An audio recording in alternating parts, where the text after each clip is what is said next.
जय हिंद बच्चों। मैं हूं डॉक्टर सूर्या सर। स्वागत करता हूं फिर से एक बार टीच माइंड एकेडमी के खूबसूरत से परिवार में। और यहां से मैथ्स के लेक्चर 1 स्टार्ट करते हैं। पहले तो देखते हैं इस चैप्टर से आखिर कितने क्वेश्चन पूछते हैं। बच्चे बोलते हैं कि सर बहुत कम मार्क्स के क्वेश्चन पूछते हैं, लेकिन याद रखना बच्चों, चैप्टर देखने में छोटा है लेकिन ज्यादा मार्क्स स्कोर कर सकते हो। वो सुने हो ना, देखन में छोटन लगे घाव करे गंभीर। तो चलिए इस चैप्टर का पहले तो ओवरव्यू देख लेते हैं, ठीक है, कि आखिर कितने मार्क्स से क्वेश्चन पूछेगा। मैं आपको पुराने ईयर्स के जितने भी कितने क्वेश्चन पूछे गए हैं वो मैं डिस्कस कर देता हूं। ये हमारी टीम है जो कि महा क्रैश कोर्स लेकर आ रही है, क्योंकि आपके पास 50 दिन बच्चे हैं। उस 50 दिन में पूरी कंटेंट कैसे जल्दी से जल्दी दे सकते हैं। तो महा क्रैश कोर्स की टीम आपके साथ कनेक्टेड है और उम्मीद है कि आप लास्ट तक पूरी वीडियो देखते रहेंगे। जैसा कि आपको पहले वीडियो में बताया जा चुका है कि मैं मैथ्स फैकल्टी हूं। आगामी 50 दिन तक पूरे कोर्स कंप्लीट कराने की रिस्पॉन्सिबिलिटी हमारी है मैथ्स सब्जेक्ट के रिगार्डिंग, ठीक है। तो बच्चों शुरू करने से पहले चंद लाइनें हैं। मुश्किलें दिल की इरादे आजमाती है, स्वप्न की पर्दे निगाहों से हटाती है। हौसला मत हार, गिर करे मुसाफिर, क्योंकि ठोकरे तो इंसान को चलना सिखलाती है। तो इस खूबसूरत लाइन के साथ हम आगाज करते हैं अपने मैथ्स का फर्स्ट लेक्चर के बारे में। जैसा कि आप सबको ऑलरेडी पता है कि ये बाइलिंगुअल क्लासेज है, तो इसमें दोनों तरह के लैंग्वेज यूज करेंगे, क्योंकि कुछ बच्चे इंग्लिश प्रेफर करते हैं, कुछ बच्चे हिंदी प्रेफर करते हैं। तो हमने दोनों लैंग्वेज को सिलेक्ट किया है, ठीक है। एक्चुअली इस चैप्टर का नाम है रिलेशन एंड फंक्शन, संबंध और फलन। रिलेशन वर्ड जब भी आपके दिमाग में आता है तो आपके ध्यान में ये रहेगा कि अच्छा, एक का दूसरे के साथ क्या संबंध है। समझ गए? तो इसको थोड़ा सा ब्रीफ में जाने से पहले हम 11 के कुछ कंसेप्ट को थोड़ा सा देखेंगे, ठीक है, क्योंकि ये चैप्टर 11th में हमने कुछ स्टडी किया है और क्लास 12th में उसको फर्दर कंटिन्यू किया है, ठीक है। इस वीडियो में हम बेसिकली समुच्चय यानी सेट्स, उसके टाइप्स यानी समुच्चय के प्रकार, संबंध और संबंध के प्रकार, फलन, फलन के प्रकार, और जो भी कुछ क्वेश्चन पूछे गए हैं अभी तक उनको हम स्लोली सॉल्व करेंगे। बट बेसिकली ये फर्स्ट लेक्चर है, तो मैं ट्राई करूंगा कि कुछ कंसेप्ट जो कि क्लास 11th में आपने पढ़ा है उसको थोड़ा सा रिवाइज कर लेते हैं, थोड़ा सा रिकैप कर लेते हैं। Are you guys ready? तो लेट्स बिगिन द शो। तो खुल के आ चुका है आपके सामने प्रीवियस कितने क्वेश्चन पूछे गए थे इस चैप्टर से, ठीक है। आप देख सकते हैं कि 2011 में क्वेश्चन 3 मार्क्स के क्वेश्चन पूछे गए थे, जिसमें 2 मार्क्स और 5 मार्क्स के क्वेश्चन नहीं पूछे गए थे। यानी कि आप बोल सकते हो कि एमसीक्यू क्वेश्चन पूछा गया था 2012, 13, यहां तक देख सकते हो 4 मार्क्स, 4 मार्क्स, 3 मार्क्स। फिर जाओगे 2014, 2 मार्क्स के 2 क्वेश्चन यानी कि 4 मार्क्स। 2015 1 मार्क्स से 1 क्वेश्चन। 2016 1 मार्क्स। 2017 अब देख सकते हो कि 2017 से इसका जो वेटेज है थोड़ा सा बढ़ा हुआ, यानी कि 2 मार्क्स यहां से और 3 मार्क्स, 5 मार्क्स के question. 4 and 2 6 marks, 4 and 2 6 marks. And 2020 में देख सकते हो सबसे ज्यादा मार्क्स के क्वेश्चन पूछे गए थे 2020 में। 3 1 मार्क्स के क्वेश्चन, 2 2 मार्क्स के क्वेश्चन और 1 क्वेश्चन पूछे गए थे 5 मार्क्स के। यानी कि बेसिकली आप देख सकते हो कि लास्ट ईयर भी देखा जाए तो 2022 में 2 क्वेश्चन 1 मार्क्स है और 1 क्वेश्चन 2 मार्क्स, यानी मिला जुला कर बोल सकते हो कि 4 से 5 मार्क्स के क्वेश्चन यहां से बनते हैं। ठीक है, तो अगर हम उस 4-5 मार्क्स को 2-3 लेक्चर्स में अगर कंप्लीट कर ले तो अच्छा रहेगा आपके लिए। इस चैप्टर के बारे में बच्चों का एक परसेप्शन बना हुआ है कि सर इससे तो ज्यादा मार्क्स के क्वेश्चन आते नहीं, लेकिन आप देख सकते हो कि 5 मार्क्स का क्वेश्चन पूछे गए। ठीक, तो इसी के अनुसार हम थोड़ा सा क्लास 11 का थोड़ा सा रिकैप कर लेते हैं थोड़ा सा, और फिर हम क्लास 12 को टच देंगे। तो चलिए, बेसिकली इस वीडियो में क्या क्या कवर करने वाले हैं उसको देख लो आप। सबसे पहले हम लोग जाएंगे रिलेशन, और रिलेशन से पहले हम लोग थोड़ा सा क्लास 11 का जो सेट्स यानी समुच्चय पढ़ा है उसको डिस्कस करेंगे। रिलेशन का मतलब होता है संबंध, और इसी को देखोगे जिससे सबसे ज्यादा क्वेश्चन पूछा है, बिहार बोर्ड हो या सीबीएसई, आपको क्वेश्चन देता है प्रूफ द इक्विवेलेंस रिलेशन, यानी कि तुल्यता संबंध को आपको प्रूफ करना रहता है, सत्यापित करना रहता है। उससे पहले, यानी कि आप देख सकते हो यहां पहुंचने से पहले आपको 3 सीढ़ी पार करना होगा। वो क्या, यानी पहले तो आपको रिफ्लेक्सिव देखना होगा, फिर आपको सिमेट्रिक देखना होगा, फिर आपको ट्रांजिटिव देखना पड़ेगा। यानी कि अगर मुझे बोला जाए कि सर, कभी कभी बच्चों के लगता है कि सर कंफ्यूज रहते हैं, सर समझ नहीं आता कि सर कौन रिफ्लेक्सिव है, कौन सिमेट्रिक है, कौन ट्रांजिटिव। टेंशन लेने की कोई बात नहीं, हम है ना। ठीक है, तो चलिए, तो बेसिकली पहले तो एक ट्रिक देता हूं, एक छोटा सा ट्रिक दे रहा हूं आपको, उसको याद कर लो कि पहले कौन आता है, बाद में कौन आता है, फिर कौन आता है। यानी कि पहले आर आता है, फिर एस आता है, फिर टी आता है। अरे वही भैया जो आप ABCD जेड तक पढ़ते हो, RST, यानी कि reflexive, symmetric, transitive. So simple. लेकिन हिंदी वाले बच्चे, उसके लिए क्या, तो उसको थोड़ा सा साथ देना पड़ेगा। स्वतुल्य, सम्मित एंड संक्रामक। क्या बोला, स्वतुल्य, सम्मित एंड संक्रामक। ठीक है, और इधर जो आपको बोलता है प्रूफ करने के लिए वो होता है तुल्यता संबंध, यानी कि इक्विवेलेंस रिलेशन। तो इससे आपको 2 मार्क्स या 3 मार्क्स से क्वेश्चन पूछ देता है। उसके बाद आता है फंक्शन। आप देख सकते हो कि फंक्शन क्या कुछ टाइप्स होते हैं, यानी 1-1 एक फलन, मेनी वन बहुएक फलन, और आप जाओगे 1-1 में तो इसके भी कुछ टाइप्स होते हैं, 1-1 इनटू, 1-1 ऑन टू। उसके बाद कंपोजिशन ऑफ फंक्शन, जिससे एक आध मार्क्स से क्वेश्चन पूछता है फलनों का संयोजन, यानी कंपोजिशन ऑफ फंक्शन में जाएंगे फलनों का संयोजन। और उसके बाद आपको इस चैप्टर का जो आप बोल सकते हो कि इससे भी 1 मार्क्स के क्वेश्चन कभी कभी पूछ लेता है, इन्वर्टिबल फंक्शन, व्युत्क्रमणीय फलन। ठीक है, और जो एक छोटा सा टॉपिक है बट बिहार बोर्ड इसको प्रॉपर फॉलो किया है, वो है बाइनरी ऑपरेशन, द्विधारी संक्रिया। यानी कि 3 टॉपिक्स है इसमें। पहला टॉपिक आपका रहा रिलेशन एंड देयर टाइप्स से क्वेश्चन। 2 था आपका फंक्शन एंड देयर टाइप्स, यानी फलन और उसके प्रकार से क्वेश्चन। तीसरा है द्विधारी संक्रिया, यानी कि बाइनरी ऑपरेशन से क्वेश्चन। ठीक है, तो हम ट्राई करेंगे आने वाले कुछ समय में कि कितना जल्दी से जल्दी इन पूरे कंसेप्ट को प्रीवियस ईयर क्वेश्चन के साथ कोरिलेट करते हुए कंप्लीट करें।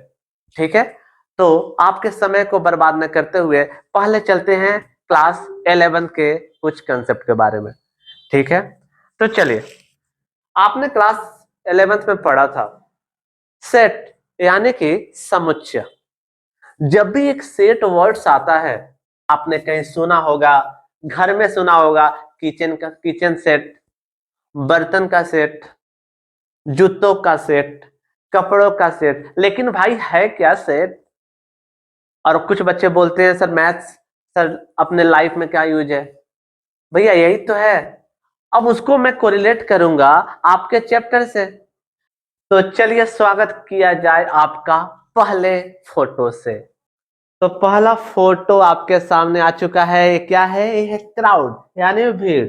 भीड़ देखते हो तो बस आपको ना कोरिलेट करना है। आप ये सोचना है कि सर जो दिखा रहे हैं वो कहीं ना कहीं सेट से रिलेटेड है। तो इसे क्या बोलोगे? ये कुछ जनता का सेट है, यानी कुछ लोगों का भीड़ है, कुछ लोगों का समुच्चय है। ये क्या है? ये क्या है? इसे देखकर क्या आ रहा है दिमाग में आपके? जुआ? नहीं, गंदी बात है। ये है प्लेइंग कार्ड, यानी कि ताश के पत्ता। इसमें देखोगे कि टोटल 52 पत्ते होते हैं, 52 कार्ड्स होते हैं। यानी कि जो 52 कार्ड्स है ये भी एक कलेक्शन है। ये क्या है? ये इंडिया टीम की, ओके। तो यहाँ पे कुछ खिलाड़ियों का संग्रह है। यानी कि आप आप अगर ध्यान दोगे तो आपको ये पता चलेगा। अगर आप ध्यान दोगे तो आपको लगेगा सर कहीं ना कहीं ये एक कलेक्शन, एक जो वर्ड है संग्रह, उससे मिलता जुलता है। यानी समूह बोलो, संग्रह बोलो, कलेक्शन बोलो, ये सब का मतलब ही होता है सम। अब देखिए सेट्स क्या होता है। तो देखिए सेट्स क्या होता है। Set is a well defined collection of distinct object बोलो। किसी किसी बुक में लिखा रहता है set is a well defined collection of object, यानी कि जो समुच्चय है वो वस्तुओं के सुपरिभाषित, वर्ड पे ध्यान देना, वस्तुओं के सुपरिभाषित संग्रह को समुच्चय कहते हैं। अब भैया ये क्या है? तो सबसे पहले सोचो, तीन वर्ड्स, जब भी मैं बात करूंगा तीन वर्ड्स फोकस करना। फर्स्ट है आपका वेल डिफाइंड कलेक्शन ऑब्जेक्ट्स, यानी कि वेल डिफाइंड, वेल डिफाइंड सुपरिभाषित, कलेक्शन संग्रह, ऑब्जेक्ट वस्तु। ठीक है, याद रहेगा। Collection, object and well defined. क्या बोल रहा हूं? Collection, object and well defined. मेरे साथ रिपीट करो, कलेक्शन, ऑब्जेक्ट, वेल डिफाइंड। यानी कि संग्रह, सुपरिभाषित, वस्तु। अब सर इसे याद करने का तरीका कोई शॉर्टकट ट्रिक बता देते तो मजा आ जाता। चलिए आपको मजा देने की कोशिश करते हैं। आप एक वर्ड याद करके रख लेना। वो क्या है? गाय हमारी माता है। सर ये क्या बोल रहे हो? COW। अब सर काऊ का इस चैप्टर से क्या लेन देन? तो चलिए आपको कोरिलेट करते हैं। क्या बोला था मैंने? पहला वर्ड याद करो बच्चों, क्या बोला था? मैंने बोला था कलेक्शन, ऑब्जेक्ट, वेल डिफाइंड। आया समझ में? कलेक्शन, ऑब्जेक्ट, वेल डिफाइंड, यानी कि काउ। जब भी कोई पूछे सेट किसे बोलोगे तो क्या बोलोगे? काउ को सेट बोलते हैं। ठीक है, अब वो वाले काउ नहीं, कौन सा? Collection, object, well defined. यानी कि कलेक्शन का मतलब क्या हो गया आपका? संग्रह, समूह। ऑब्जेक्ट का मतलब क्या हो गया? किसी न किसी वस्तु का, किसका संग्रह, किसका समूह, कोई ना कोई वस्तु होगा। Next well defined. अब सर ये क्या है? सुपरिभाषित। अगर मैं बोल दूं, अगर मैं बोल दूं भारत के प्रधानमंत्री, तो जैसे मैंने बोला वो वर्ड तो आपके दिमाग में आ गया, अच्छा भैया भारत के प्रधानमंत्री अभी वर्तमान के 2023, अच्छा मोदी जी। यानी कि जैसे आपके माइंड में एक पिक्चर बन गया मेरे बस एक कुछ वर्ड्स बोलने से। यानी कि हो क्या रहा है कि वो सुपरिभाषित है। मैंने यूं ही हिंट्स दिया, और आपने पकड़ लिया, तो उसे बोलते हैं सुपरिभाषित। ठीक है, अगर आपने बोला कि सर मुझे पैसा चाहिए, मैंने बोल दिया कितने, अब आपने बोल दिया इतने, तो क्या हुआ, इतने का मतलब क्या होगा, वेल डिफाइन नहीं है। मैं 5 रुपया समझू, मैं 5 या 1000 समझू, ठीक है, यानी कि वेल डिफाइन होनी चाहिए। तो समुच्चय हमेशा वेल डिफाइन यानी सुपरिभाषित समूह होना चाहिए। तो जब भी आपसे पूछेगा एग्जाम में समुच्चय क्या है, तो वस्तुओं के सुपरिभाषित समूह या संग्रह को समुच्चय कहते हैं। Set is a well defined collection of distinct object. उसके बाद आपने देखा होगा कि इसके एग्जाम्पल्स क्या क्या होते हैं, इसे किसने स्टार्ट किया। एक्चुअली आप देख रहे हैं ये जो बुढ़ऊ अंकल है, क्या है दिख रहे हैं, इनका नाम है जॉर्ज कैंटर। ये पगला गए थे, ये पढ़ रहे थे त्रिकोणमिति, ट्रिगोनोमेट्री। लेकिन हुआ क्या, पढ़ते पढ़ते सडनली एक वर्ड आया, सेट, समुच्चय, और उससे इनका दिमाग खिंचका और उस वर्ड पे इनका दिमाग जाके अटक गया। और बेचारे चाचा ने उसके बाद जो तहलका मचाया है, पूरी गणित की हिस्ट्री को चेंज कर दिया। वो कैसे, आगे देखेंगे। ठीक है, अब कोई पूछता है आपसे सर इसका कहाँ यूज क्या है, सर कहाँ यूज होता है, तो याद रखना रिलेशन फंक्शन में समुच्चय का यूज होगा, यानी संबंध और फलन में, ज्योमेट्री ज्यामिति में, सीक्वेंस एंड सीरीज अनुक्रम एंड श्रेणी में, प्रोबेबिलिटी प्रायिकता में। यानी कि आप जितने भी चैप्टर्स आगे पढ़ने वाले हो या 11th में आपने पढ़ा है, उसमें कहीं ना कहीं एक वर्ड था जो कि हमेशा रिपीट होते रहा है, दैट इज कॉल्ड, क्या बोलते रहे हैं उसको, सर सेट्स। तो चला जाए समुच्चय के बाद चलते हैं कि सर कुछ एग्जाम्पल दीजिए। तो चलिए, अगर आपके पास बोला जाए कि 10 से कम विषम संख्या यानी कि odd natural number less than 10, तो भैया 10 से कम नेचुरल नंबर क्या होगा। सबसे पहले नेचुरल नंबर होता क्या है, जो 1 से स्टार्ट होता है, यानी प्राकृतिक संख्या वह संख्या है जो 1 से स्टार्ट होती है, 1 से शुरू होती है। सो 10 से कम क्या हो जाएगा, बोलो, 1 होगा, 3 होगा, 5 होगा, 7 होगा, 9 होगा, 11 नहीं होगा। क्यों, क्योंकि आपका भैया स्पीड लिमिट है जो ब्रेकर है वो है 10। ठीक है, यानी कि जो 5 संख्याएं लिखी गई है, ये क्या है, किसी भी बच्चा से पूछा जाए, आपसे पूछा जाए, आप इंडिया में बैठे हो या कोई चाइना में बैठा हो या कोई पाकिस्तान वाले, सबसे पूछा जाए कि भैया 10 से कम विषम संख्या, तो क्या बोलेगा, 1 3 5 7 9। तो सभी के लिए सेम है। फिर आते हैं, अगर पूछा गया आपसे कि वॉवेल बताओ, अल्फाबेट्स में वॉवेल बताओ, तो क्या बोलोगे, ए ई आई ओ यू, यानी कि अंग्रेजी वर्णमाला के अगर स्वर की बात हो तो क्या बोलोगे, 5 होते हैं, कौन कौन, ए ई आई ओ यू। अब याद रखना ये ऑर्डर मैटर नहीं करता। ठीक है, तो पहला की पॉइंट याद रखना कि ए यहाँ पे है, हो सकता है यहाँ पे हो, तो ऑर्डर मैटर नहीं करता।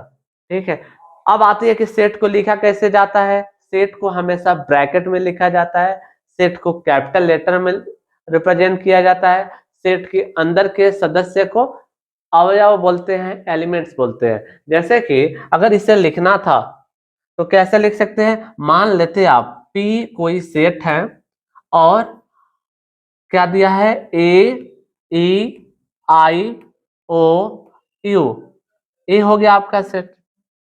तो आप देख सकते हो इसको जो रिप्रेजेंट किया जाता है वो कैपिटल लेटर से,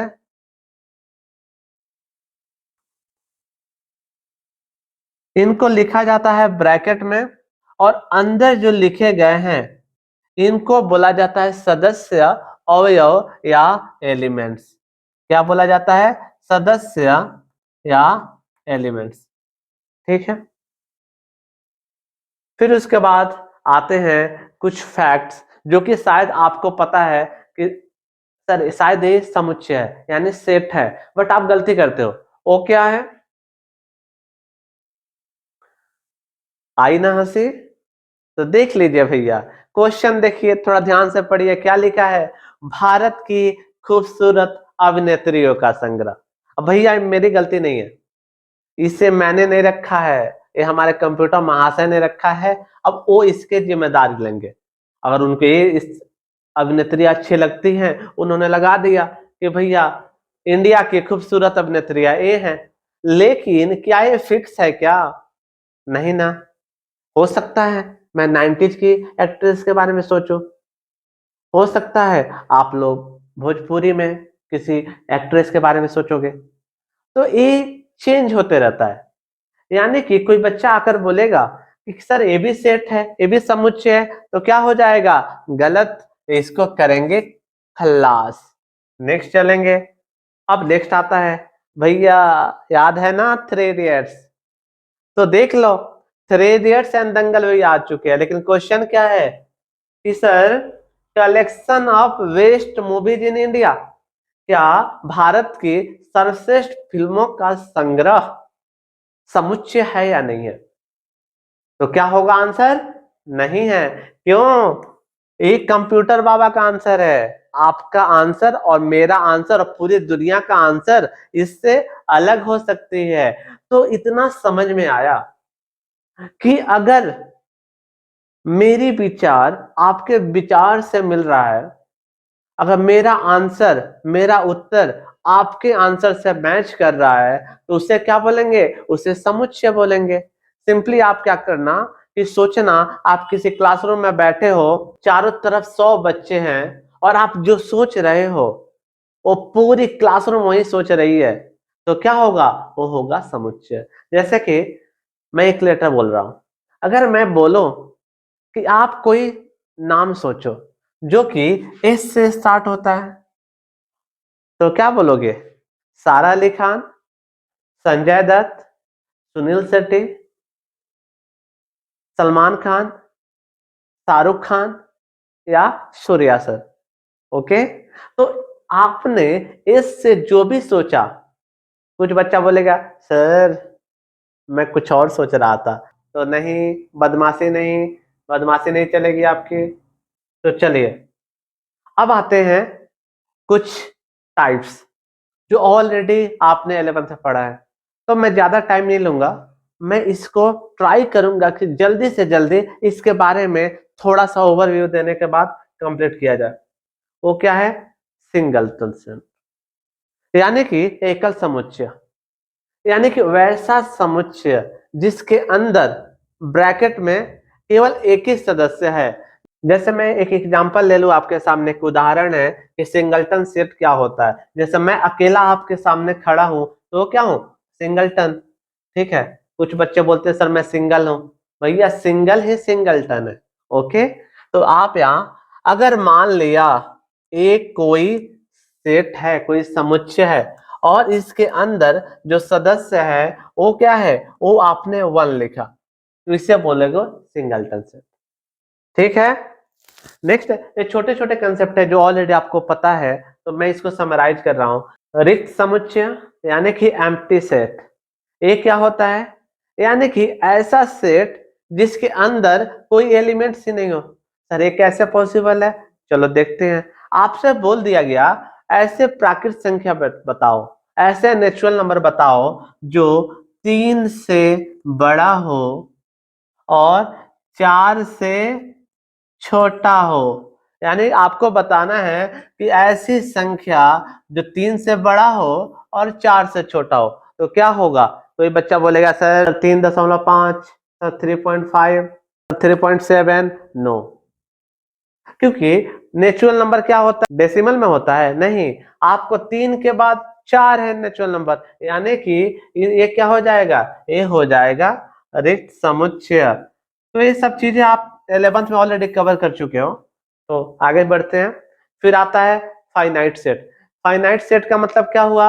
ऐसा समुच्चय जिसके सदस्य फिक्स हो, यानी फाइनाइट हो। जैसे आपने बोला कि सर 10 से कम विषम प्राकृतिक संख्या, यानी फिक्स है, 5 नंबर है तो 5 क्या है, फिक्स नंबर है, उससे बोलेंगे फाइनाइट। नेक्स्ट बढ़ते हैं इनफाइनाइट। ये क्या होता है, अपरिमित समुच्चय। अब अपरिमित समुच्चय क्या होता है, इसमें जो सदस्य होते हैं वो फिक्स नहीं होते हैं। अगर आपको बोला जाए कि आपको 10 से बड़ी संख्या लिखना है तो क्या लिखोगे, 11 12 13 डॉट डॉट डॉट डॉट, यानी कि वो तो फिक्स ही नहीं है, उसकी बाउंड्री ही नहीं है, तो उसे क्या बोलेंगे, इनफिनाइट सेट, यानी कि अपरिमित समुच्चय। उसके बाद आता है इक्विवेलेंट सेट, यानी कि तुल्य समुच्चय। तो इसे समझने के लिए हम ये सोचते हैं, मान लीजिए कि आपके पास दो सेट है, पहला सेट ए है, वो हो गया आपका 1 2, दूसरा हो गया आपके पास बी, ए है 3,4। अब बोला जाए कि सर क्या ए इक्विवेलेंट सेट है, तुल्य समुच्चय है, तो बोलेंगे हाँ। क्यों, क्योंकि आपको इस सेट में एक चीज देखोगे कि यहाँ पे कितने नंबर है, सदस्य कितने हैं, 2, यहाँ पे कितने सदस्य हैं, 2, यानी कि आपको सदस्य के नंबर सेम होना चाहिए, सदस्यों की संख्या सेम हो और यहाँ पे सदस्य समान हो, ये जरूरी नहीं है। तो इसे क्या बोलते हैं, इसे बोलते हैं इक्विवेलेंट सेट, यानी कि तुल्य समुच्चय में सदस्यों की संख्या समान होती है। इसके बाद आता है इक्वल सेट। इक्वल सेट में क्या होगा आपका कि मान लिया आपके पास सेट ए जो था वो 1 और 2 ही था, लेकिन सेट जो सी होगा वो भी अगर 1 और 2 हो गया तो क्या करेंगे, सर ये दोनों समान समुच्चय है, यानी कि इक्वल सेट है। ठीक है, तो दोनों में डिफरेंस क्या है, दोनों में अंतर क्या है कि आपको तुल्य समुच्चय में सदस्यों की संख्या समान होती है, बट समान समुच्चय में सदस्यों की संख्या समान होती ही है, यहाँ पे सदस्य भी समान होते हैं, यानी कि बराबर सदस्य भी होंगे और वही सदस्य ए के पास भी होंगे, वही सदस्य बी के पास भी होंगे।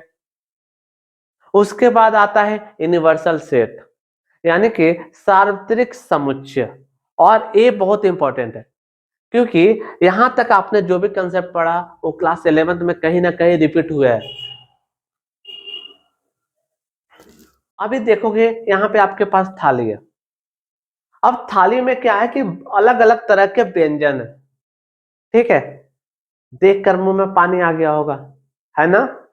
लेकिन अब सोच क्या रहे हैं हम, अब आपको, सर यहाँ पे लिखा तो है यूनिवर्सल सेट, यानी कि ब्रह्मांड, आपको एक यूनिवर्स सोच के क्या समझते हो, ब्रह्मांड, यानी कि सब कुछ उसके अंदर हो। तो आप देख सकते हैं कि अलग अलग वेराइटीज यहाँ पे है, लेकिन एक लड़का क्या कि आया और बोला कि भैया हमको बस इतना ही खाना है, क्या है, गुलाब जामुन सैलड एंड थोड़ा सा चावल। अब ये बेचारा, एक मैथ का टीचर खड़ा है सामने, वो दिमाग लगाना शुरू किया कि अच्छा ये यूनिवर्सल सेट है, कैसे, क्योंकि ये जो है आप देख रहे हो यहाँ पे, ये कहाँ है, गुलाब जामुन यहाँ से उठाया, सैलड कहाँ से है, सैलड यहाँ से उठाया, ये कहाँ से है, ये यहाँ से उठाया, यानी कि तीनों के तीनों जो व्यंजन है ये एक ही थाली से लिया गया है।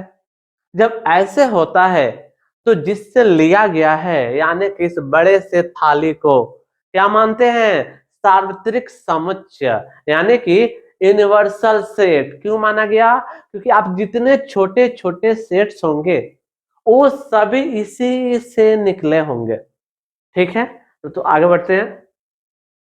तो चलिए, तो अब यहां से आपकी क्लास 12 की थोड़ी सी पोर्शन स्टार्ट होती है जो कि बेसिक है कि डोमेन प्रांत क्या है, कोडोमेन सह प्रांत क्या है, और रेंज यानी कि परिसर क्या है।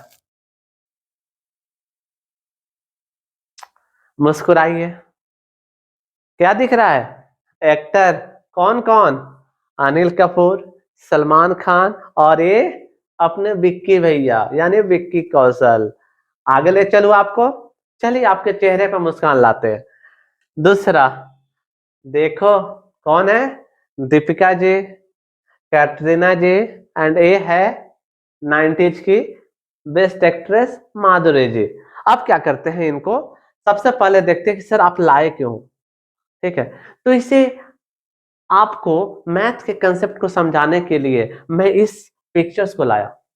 तो सर कैसे समझाओगे, चलिए समझाइए। याद रखना ऐसे कंसेप्ट है जो कि आप कभी नहीं भूलोगे। ठीक है, ना तो आपको ऐसी वीडियो भी मिलेगी, ना ऐसा कंटेंट मिलेगा, और ना कभी ही बोलोगे। तो चलिए अब क्या करते हैं, ये एक्टर्स है और एक साइड एक्ट्रेस है। अब क्या हो गया, रिलेशन का मतलब आपको बताया कि इनका इनसे कैसे संबंध है, कैसे रिलेशन है। ठीक है, तो चलिए मेरा मन किया इनको कनेक्ट करते हैं।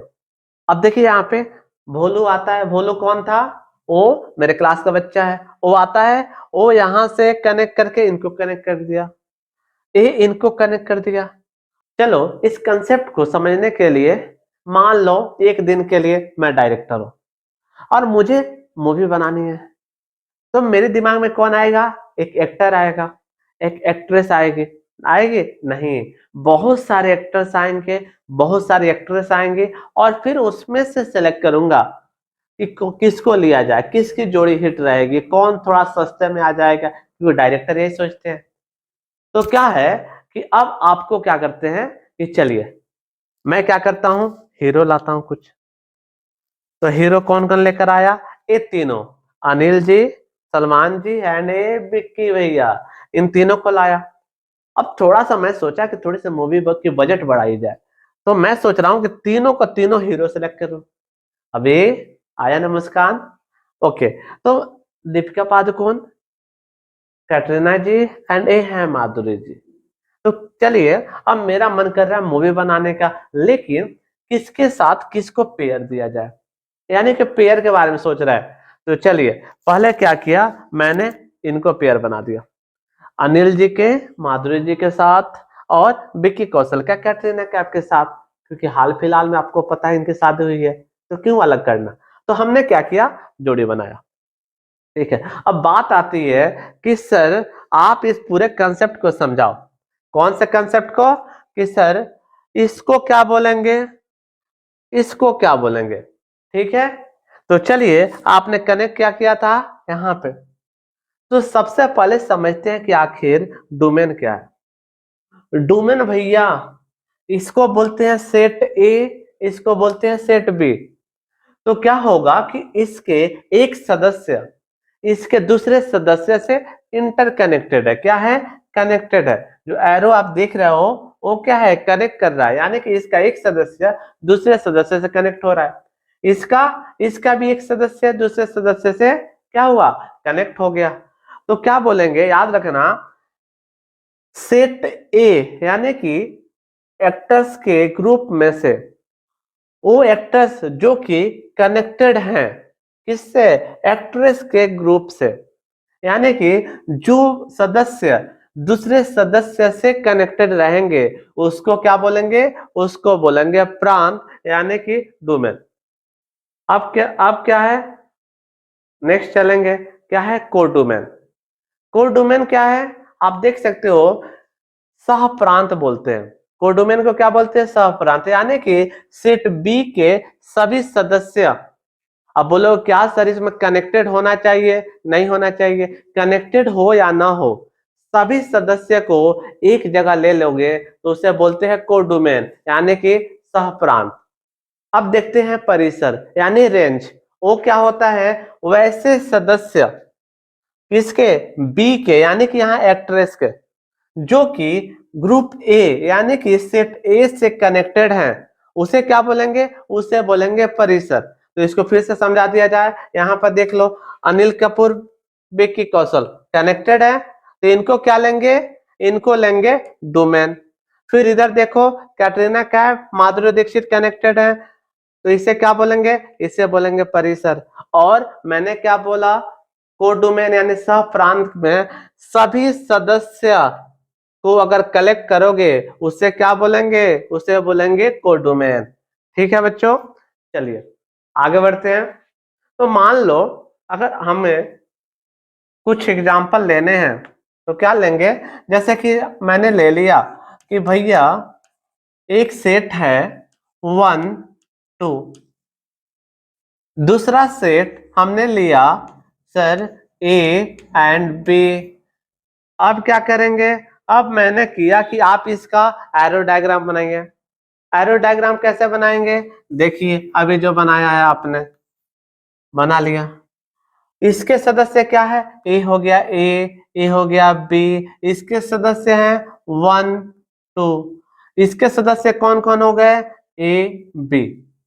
अब क्या करना है, अब आपको यहाँ पे कनेक्ट करना है। ठीक है, अब आप क्या करोगे, इधर कनेक्ट कर दिए, इधर कनेक्ट कर दिए। ठीक है, और बाई चांस अगर यहाँ पे कोई तीसरा एलिमेंट भी होता, हो सकता है वो कनेक्टेड ना हो, उस केस में क्या है, उस केस में थोड़ा सा प्रिकॉशन लेना है। तो चलिए इसमें बनाते हैं।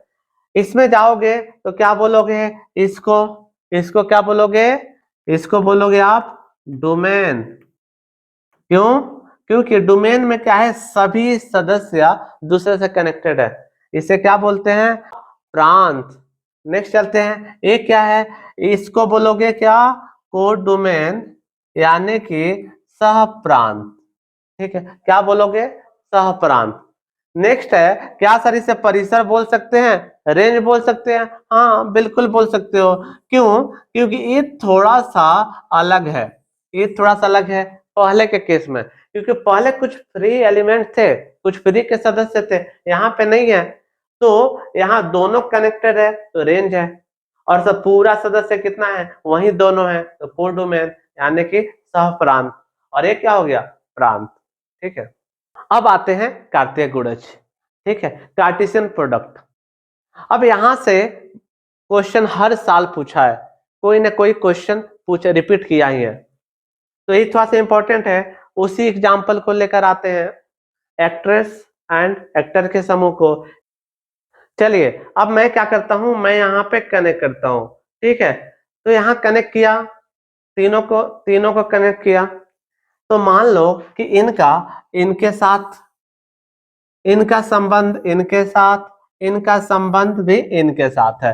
यानी कि अगर हमें पेयर बनानी है, अगर हमें मूवी साइन करनी है, तो क्या करना पड़ेगा, हमें एक कास्ट करना पड़ेगा कि क्या इनके साथ सुटेबल है, या इनके साथ है, या इनके साथ। ऐसे कितने पेयर बन रहे हैं इनके, इनके 3 पेयर बन रहे हैं। कैसे, आप देख लो यहाँ पे कितने पेयर बनेंगे, कैटरीना सलमान, कैटरीना अनिल कपूर, एंड नेक्स्ट कैटरीना विक्की कौशल।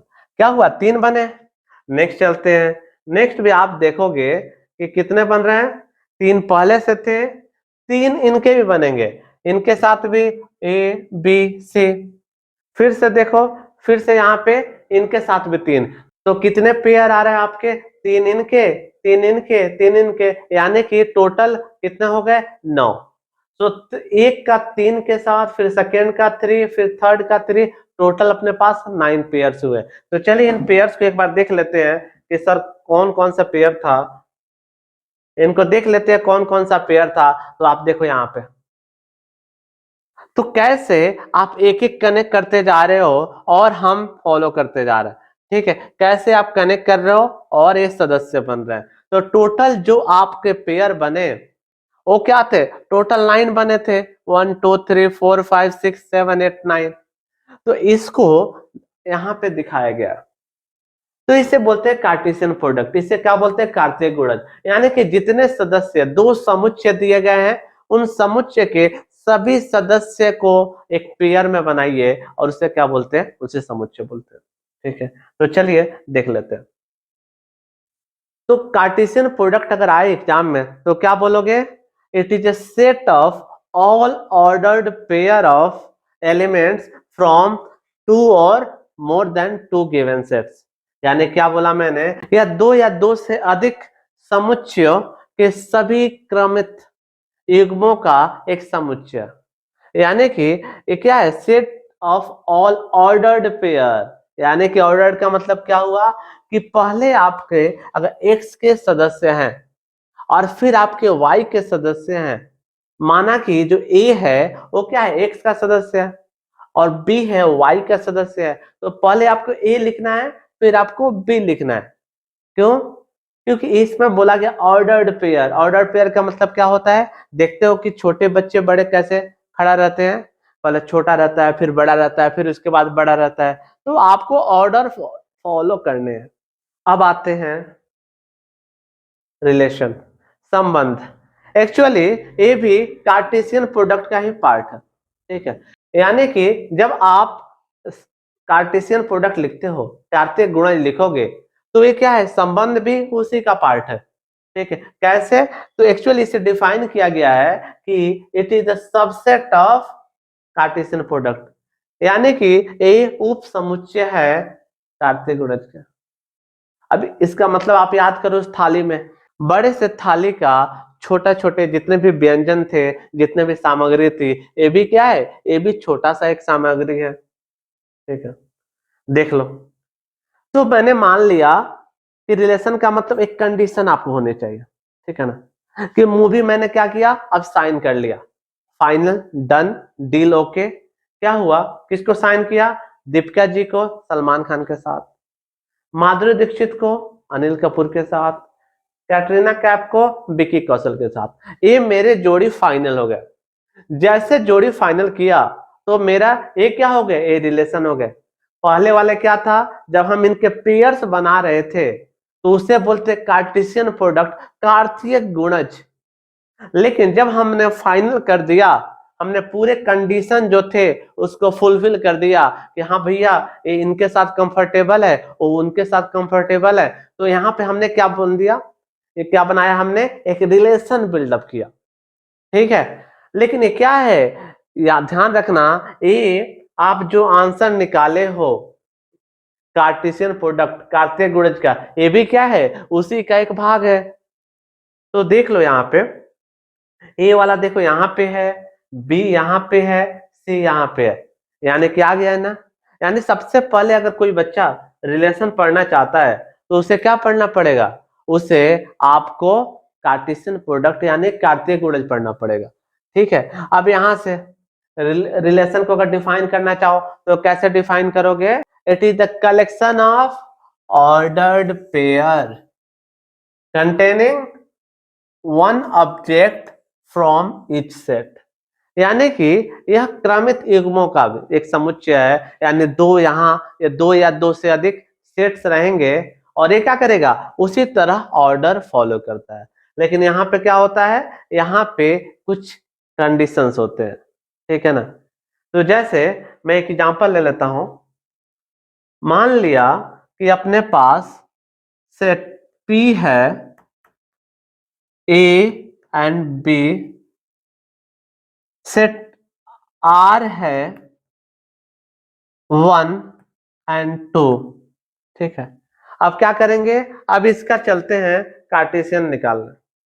तो कार्टेशियन प्रोडक्ट क्या होगा, कैसे लिखते हैं कार्टेशियन प्रोडक्ट को, P क्रॉस R। इसे क्या लिखेंगे, इसे ब्रैकेट में लिखते हैं, क्यों, क्योंकि ये भी एक सेट है, ये भी समुच्चय है। ए का क्या होगा, ए का 1 के साथ, ए का 2 के साथ, ए का 2 के साथ, फिर उसी तरह बी का बनाओगे तो कैसा बनाओगे, बी का 1 के साथ, बी का 2 के साथ, यानी कि बी का 1 के साथ, बी का 2 के साथ, ये हो गया आपका, ये हो गया कार्टेशियन कार्तीय गुणज। अब क्या करेंगे, माना कि मैंने एक रिलेशन बिल्डअप किया कि भैया कुछ कंडीशन है, यानी कि लिखा अगर कि मेरा एक रिलेशन को आर से रिप्रेजेंट करते हैं, वो मैंने लिख दिया A1 एंड B1। तो पूछेगा क्या ये रिलेशन है, हाँ। क्यों, क्योंकि ए भी कार्टेशियन प्रोडक्ट का एक हिस्सा है, तो इसे बोलते हैं रिलेशन इज द सबसेट यानी उप समुच्चय ऑफ कार्टेशियन प्रोडक्ट, ठीक है। इसके बाद जो टॉपिक आता है वो आता है फंक्शन, फलन, और वो होता है सेकेंड लास्ट टॉपिक। उसके बाद हम देखेंगे बाइनरी ऑपरेशन, जिससे एक क्वेश्चन 2-3 सालों में आते रहता है। ठीक है, तो आज की क्लासेज यहीं पे हम समाप्त करते हैं। उम्मीद है कि आपको जो भी बेसिक कंसेप्ट मिला और एक नए अट्रैक्टिव तरीके से जो कंटेंट मैंने दिया वो आपको पसंद आई होगी। इससे पहले वाले वीडियोज आप teach mind academy YouTube channel से ले सकते हैं, फ्री ऑफ कॉस्ट है। यह लगातार 50 दिनों तक चलती रहेगी जो कि फ्री ऑफ कॉस्ट है। इसे आप जाकर यूट्यूब हमारे जो प्लेटफॉर्म है टीच माइंड वहां से डाउनलोड कर सकते हो, या आप प्ले स्टोर से हमारी जो टीच माइंड ऐप एप्लीकेशन है उसको इंस्टॉल कर सकते हो और वहां से भी आप पीडीएफ पा सकते हो। फिर मिलते हैं आपसे अगले वीडियो में, तब तक के लिए अपना ख्याल रखिएगा। जय हिंद।